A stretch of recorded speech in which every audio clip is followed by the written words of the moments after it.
Bucks Pacers. Oh God. Y'all about to be mad at me. As someone from Atlanta, I was a little bit hurt, and I truly think that that was Trae Young's last game in an Atlanta Hawks uniform. The Lakers are cooked. They're toast. They're done. But second to Lamar Jackson was Caitlin Clark. What's next for the Golden State Warriors?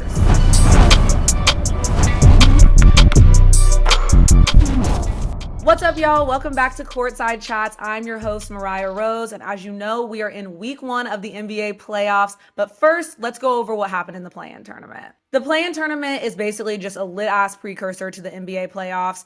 The best 8 teams, as usual, will go to the playoffs, but then the first 6 are the only ones locked in, and the last 2 have to fight for their lives for their spot. The West play-in games did not disappoint, in my opinion. We had the Kings versus the Warriors, which is a little Northern California rivalry, and Sacramento was jumping. They had cowbells. They were booing Draymond Green every time he hit the floor. Steph Curry couldn't get going to start the game off, and Klay Thompson had a big, fat donut. 0 points. He shot 10 shots, missed all of them. He took 6 threes, missed all of them. No free throws, nothing. 0 points in what could have been his last game ever as a Warrior. And then on the Kings side, they played really well for not having Malik Monk or Kevin Huerter. And Keegan Murray went off with 32 points.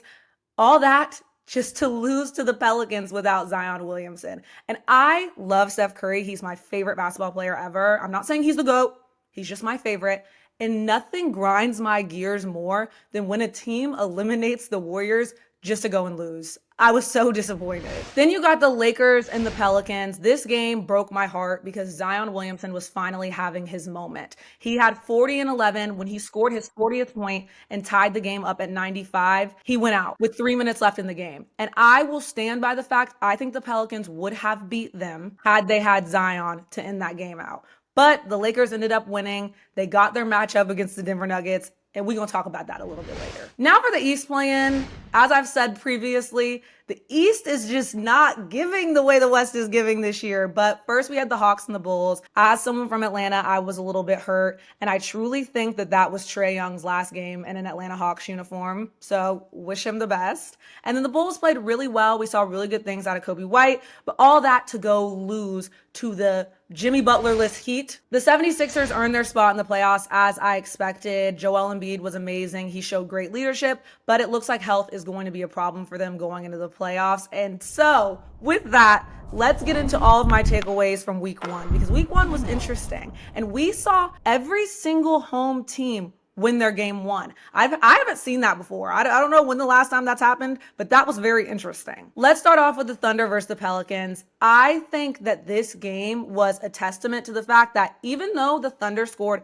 the least amount of points they've scored in a win all season, they still won this game. And I think that they deserve a little bit more respect as a 1 seed. I know they're young and this, that, and the third, but they look really good right now. They've got aura. They're one of the most entertaining teams in the league. I just think that we were robbed of seeing what could be a precursor to the future of the league with Zion going against this Thunder team. Let's not cry over spilled milk. Moving on to the Clippers and the Mavericks, the series I was most excited about in the game I was least entertained by. The Clippers didn't have Kawhi, but that wasn't a big issue. And my biggest takeaway from this game is that I am not going to overreact to it. The Clippers' history has caused me to be a non-believer. I know James Harden looked like Houston James Harden in that game, but this isn't the first time we've said that about James Harden in the playoffs in a game 1. I don't believe that he's going to sustain that through the rest of the series because that's what I've seen in history. And then on top of that, Kawhi Leonard doesn't look healthy. It doesn't look like he could be back within this series, and he just can't stay healthy. So I can't go all in and get too high on the Clippers ever because history has shown me that they're going to flip on me. I still have the Mavs winning this series in about 6-7 games. I don't think Luka is going to play the way he played in that game. I think he's going to turn it up. I'm not overreacting to the Clippers. People saying they could come out the West or they could go to the conference finals. Not me. Wolves Suns was my favorite game of the weekend. And not because it was close or that crazy, but because of Anthony Edwards and the show that is Anthony Edwards. He isn't backing down from smoke from anybody. He told us before the game that Kevin Durant was his favorite player. He was so excited. And he was talking shit to Kevin Durant like he's not an NBA champion and he's not Kevin Durant. Like Ant was not ducking smoke from KD, and I loved it. And on top of that, I think all of the Timberwolves need to step their game up when it comes to not ducking smoke because they catch a lot of strays and a lot of disrespect. I'm looking at you, Rudy Gobert. The league hates you. So I think it'd be interesting to see the Timberwolves go a little far because they're feeling like a team that has a little bit of fire to them. And I think that that's all coming behind that dog mentality that Anthony Edwards has. And he could possibly be the face of the league. And this playoffs might be a chance to cement that. So I loved that game, and I'm so excited for the rest of that series. I think Ant could be the face of the league because not only is he so good and he's so good in big moments, like the playoffs is where you cement yourself as like a big moment type of player, but on top of that, he's been in a movie. He's hilarious. The marketing for his shoe is amazing. Next, Nuggets and Lakers. My main takeaway from game one between the Nuggets and the Lakers is that the Nuggets own the Lakers. The Nuggets are clearly better than the Lakers, and I am done acting like there's something exciting to fish out of this series. More on that later, but that was sick. Celtics Heat, I could go on a whole long soliloquy about this game, but I won't because the Celtics are simply the better team. Without playoff Jimmy at his absolute peak, I don't even think the Heat stand a chance to take more than one game in the series, and that is being generous. The Celtics are such a well-rounded team, and Jason Tatum looks so good, and he's doing a little bit of everything. This team is going to go the distance. I don't even want to entertain this series. Like, it'll be quick. Cavs Magic, my main takeaway from that is I feel like the Magic are just a little bit young. Like, they are playing the way that we saw them play in the regular season because that's what they know, because they don't have a lot of playoff experience, and they're a young team. I think that they could be really good in the future, and next year might be like their OKC this year, especially in the East. But I don't know about them. I'm sorry. Bucks Pacers. Oh God.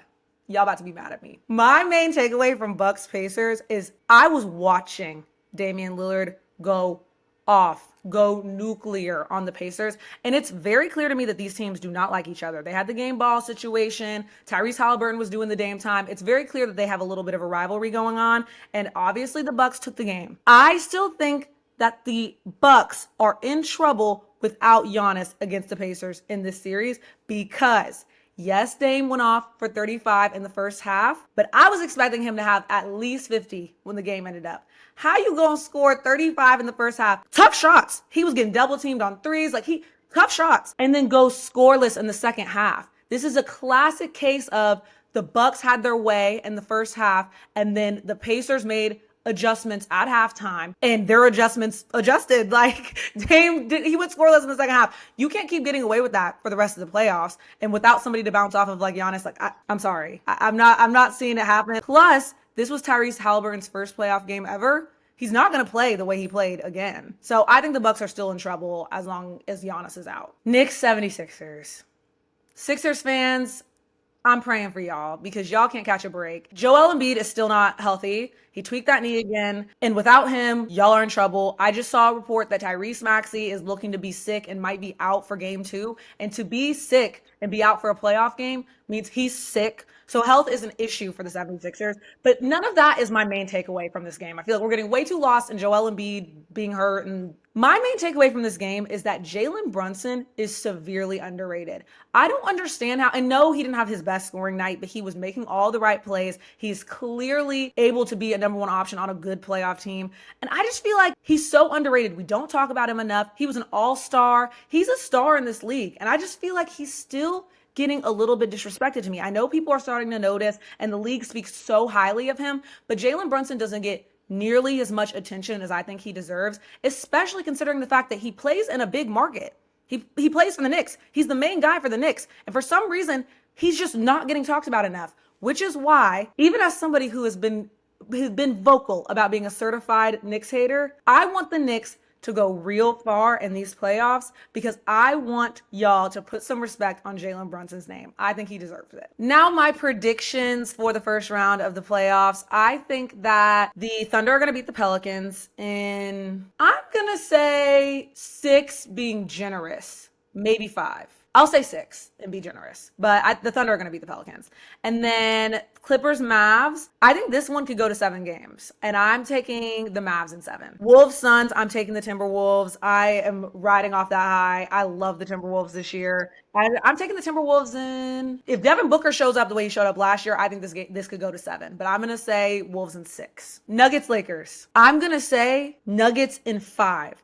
And that's only because I think that the powers that be need the Lakers to win a game so damn bad. Otherwise, the Nuggets are sweeping them, clean sweep, done. But I think the Lakers might get one game. And that's me being generous. Celtics Heat, I think that this might be the one sweep of the first round. I think the Celtics are going to take them back to back to back to back. I don't think the games are going to be close. I don't think the games are going to be interesting.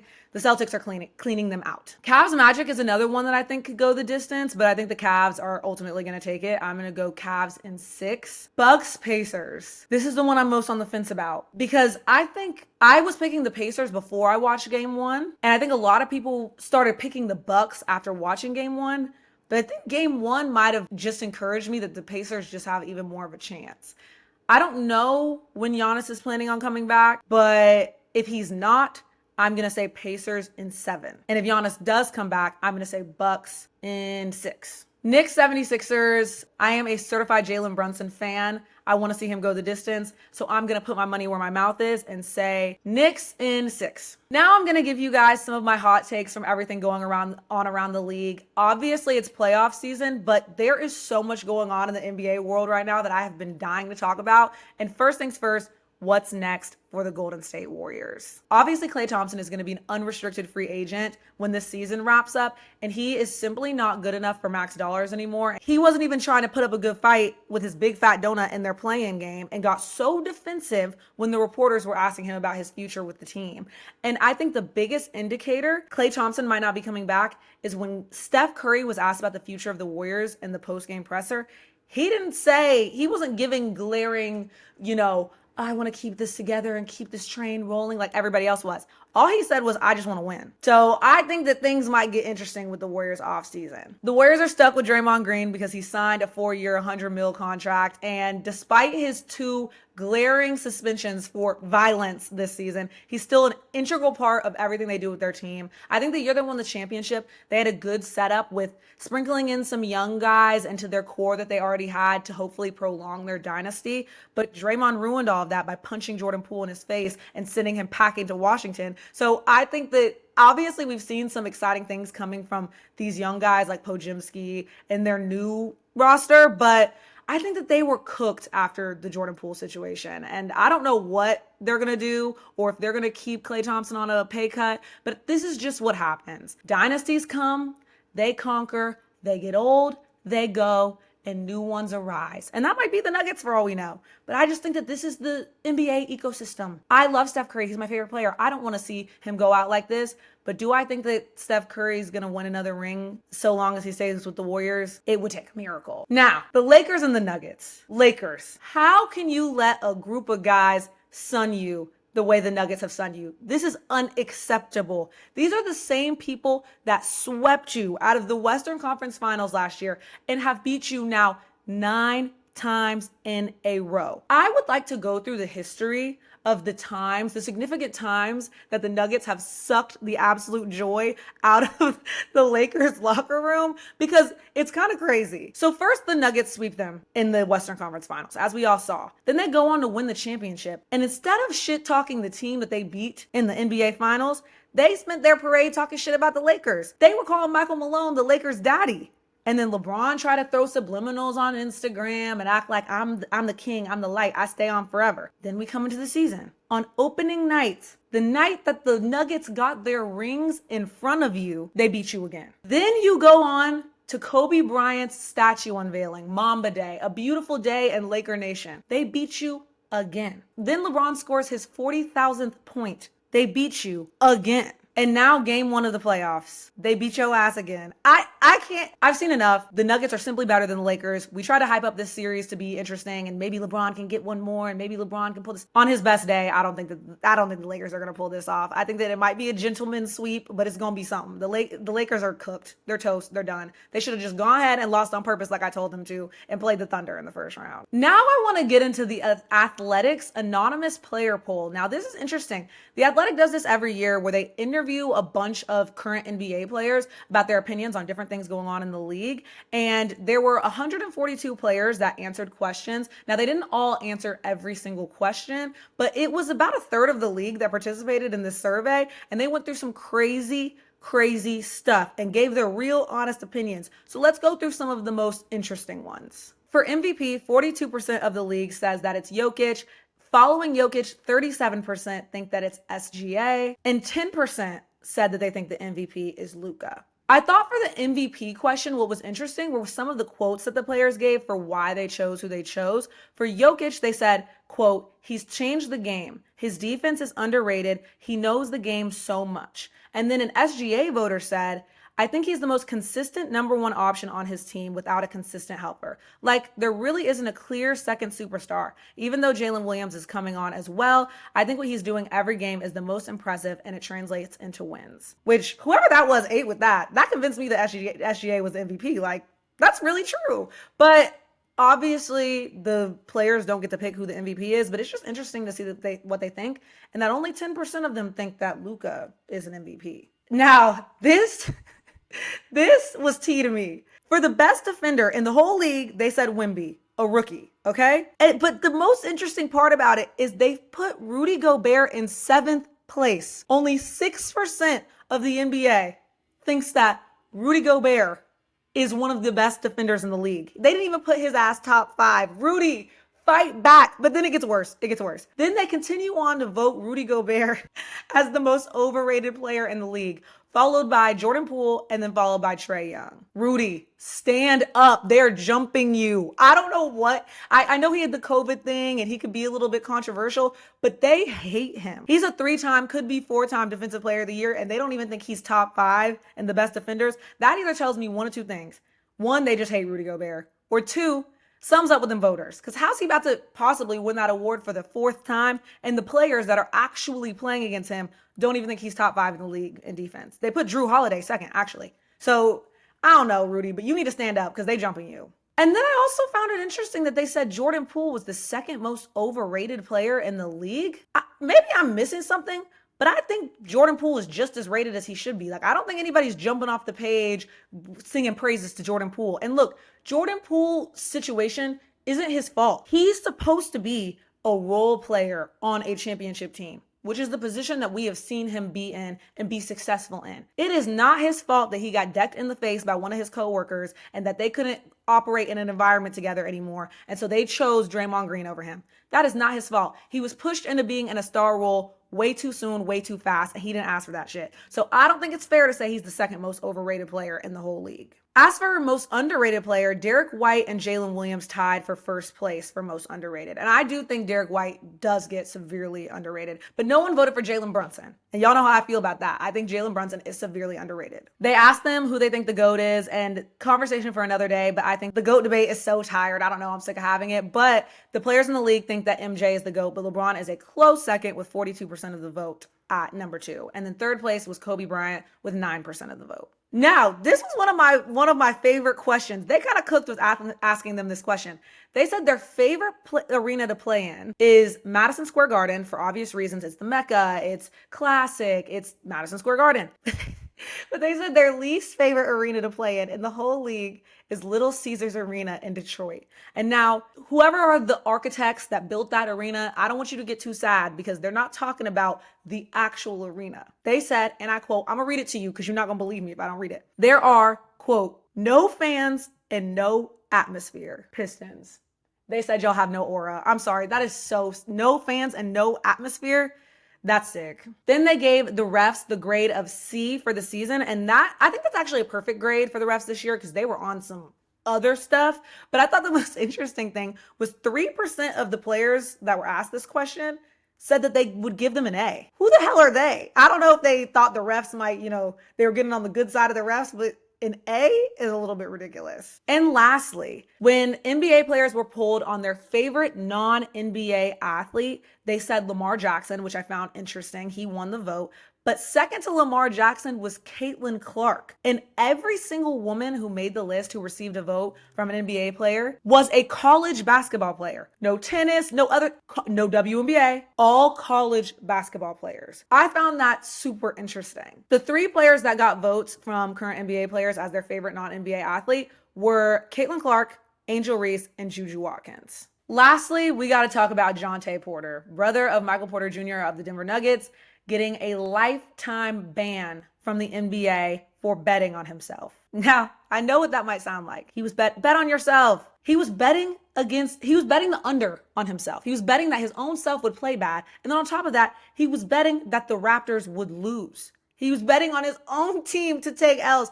That is diabolical. And Adam Silver dropped the hammer on him and made an example on him as expected and as he should, because what he did affects the integrity of the game. Fans have to believe that what they're watching isn't being affected by gambling or any other circumstance in any way. And so that is a huge deal what he did.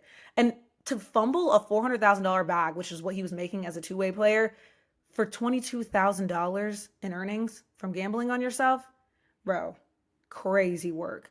But I do want to say, I wonder how this situation would have gone had this not been a two-way halftime G League player.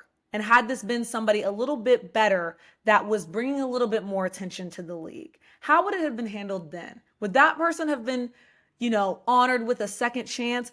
Because there are players, to name names, Karl Malone, Josh Giddey, who else? Miles Bridges, who have done things that I think are unspeakable acts or have been accused of unspeakable acts. And they've gotten slaps on the wrist from the league. And I think that this was just a glaring sign to me that when the NBA takes something very seriously and they want to make an example of what the league stands for and what they're not willing to accept, they're willing to do that and drop the hammer in the biggest way, especially with something like gambling. But with some other issues, it's obvious to me the league takes them less seriously and doesn't use that as an opportunity to make an example out of certain players doing certain acts that shouldn't be acceptable in the NBA. That's all I'm saying. Hopefully, Jontay Porter, gets things together, whatever situation he was in. I'm sure more was going on there than just he wanted to bet on himself. Something sus there. And I'm expecting a 30 for 30, a documentary in the future about Jontay Porter, because I feel like there was more going on behind the scenes. That's all I have for you today, y'all. Thank you for tuning into Courtside Chats with me, Mariah Rose. And make sure you are locked in and subscribed,